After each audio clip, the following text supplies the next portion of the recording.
ایک پرانے گاؤں میں ایک حویلی تھی جسے سب جنوں والی حویلی کہتے تھے۔ لوگ وہاں جانے سے ڈرتے تھے کیونکہ کہتے تھے کہ رات کے وقت وہاں سے عجیب آوازیں آتی ہیں۔ حویلی کی دیواریں خستہ حال تھیں، کھڑکیاں ٹوٹی ہوئی اور دروازے زنگ آلود، لیکن اصل خوف اس حویلی میں چھپے ایک خفیہ دروازے کا تھا جس کے بارے میں صرف کہانیاں تھی، حقیقت کوئی نہیں جانتا تھا۔ ایک دن 12 سالہ علی، جو ہمیشہ مہم جوئی کا شوقین تھا، اپنے دوستوں کے ساتھ اس حویلی کے قریب کھیل رہا تھا۔ اچانک اس کی نظر حویلی کے ایک کونے میں گرے ہوئے درخت پر پڑی جس کے نیچے ایک عجیب سا نشان دکھائی دے رہا تھا۔ علی کی تجسس بھری طبیعت نے اسے مجبور کیا کہ وہ قریب جا کر دیکھے۔ درخت کے نیچے کی زمین کچھ ڈھیلی تھی۔ علی نے ہاتھوں سے مٹی ہٹانا شروع کی تو اسے لکڑی کا ایک تختہ ملا۔ جب اس نے تختہ ہٹایا تو نیچے سیڑھیاں نظر آئی۔ وہ چونک گیا۔ اس میں دل میں سوچا، کیا یہ وہی خفیہ راستہ ہے جس کے بارے میں سب بات کرتے ہیں؟ علی نے دوستوں کو بلایا لیکن سب ڈر گئے اور بھاگ گئے۔ علی نے ہمت کی اور تنہا نیچے اترنے کا فیصلہ کیا۔ سیڑھیاں نیچے تہہ خانے میں جا رہی تھی۔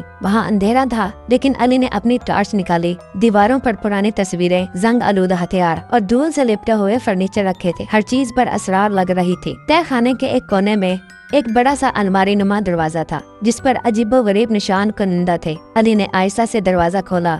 اندر ایک اور کمرہ تھا اور اس کمرے میں ایک صندوق رکھا تھا۔ علی کا دل زور زور سے دھڑکنے لگا۔ اس نے صندوق کھولا تو حیرت کی انتہا نہ رہی۔ صندوق کے اندر پرانی کتابیں، کچھ سونے کے سکے اور ایک خط رکھا تھا۔ خط پر پرانا مہر لگا ہوا تھا۔ علی نے خط کھولا تو لکھا تھا، اگر تم نے یہ خط پڑھ لیا تو تم وہ خوش قسمت ہو جو اس راز تک پہنچا۔ یہ خزانہ میرے بزرگوں کا ہے جو اس حویلی کے اصل وارث تھے، لیکن دھوکہ دہی سے یہ سب چھین گیا۔ اب یہ خزانہ تمہاری امانت ہے، لیکن اس کا صحیح استعمال کرنا۔